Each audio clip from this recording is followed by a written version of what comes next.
ojos te pido, yo quiero verte. Yo quiero verte. Open the eyes of my heart, Lord. Open the eyes of my heart. I want to see you. I want to see you. Open the eyes of my heart, Lord. Open the eyes of my heart. I want to see you. I want to see you.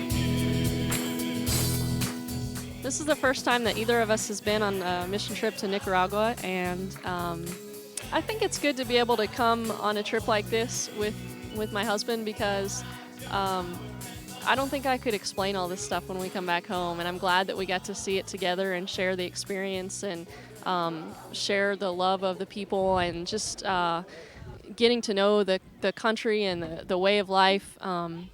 It was just a really neat experience, and being able to see each other be stretched and be used of the Lord, and just do things that we don't normally do at home. It's an eye-opening experience, and you get to see a new side to your spouse. It's awesome being able to watch Jim teach. He led Bible study this morning, and yeah, his word for the day was stretching, 'cause this is not his normal thing, but he did a great job. For me this time, since I had been here before, I had experienced it and had a little bit of familiarity to the place. So I really enjoyed this time seeing Jay go through his experience of just getting to know some of the people in the place for the first time on his own. And I also really enjoyed watching him kind of carve out his own space here. And that came through playing soccer in the street with some of the boys. The soccer that we played in the streets is a language of its own. Everybody knows how to play, everyone knows the rules, everyone knows what's acceptable and what's not. And so we were able to throw a ball out in the street and round up 10, 15 kids in no time at all. And, you know, I have adults watching the game and smiling and enjoying, and, you know, it was a relationship builder without saying a single word. It was an amazing, amazing thing.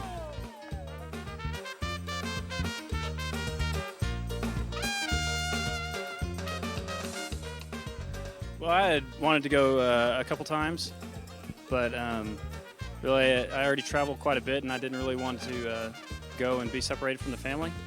So this was really something that I wanted to do with the family, and be able to take the kids and expose them to new cultures, and being able to understand what it is to really be sharing Christ with people in a fashion that we just don't normally do in the U.S.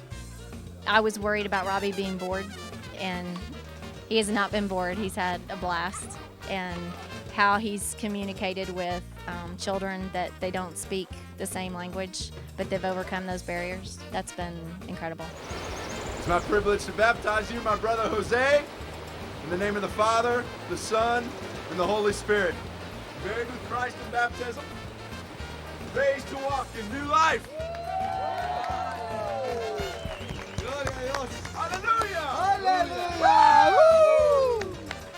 I find that here, because we don't necessarily communicate in the same language, that we tend to communicate through touch so much more. So, you know, it's not uncommon to hug and hug and hug and hug throughout the day. And while you're here, you may receive 100 hugs or more in a day, and, you know, kisses on the cheek. And that's just another way of the people here being able to express their thankfulness and gratitude, if not through words.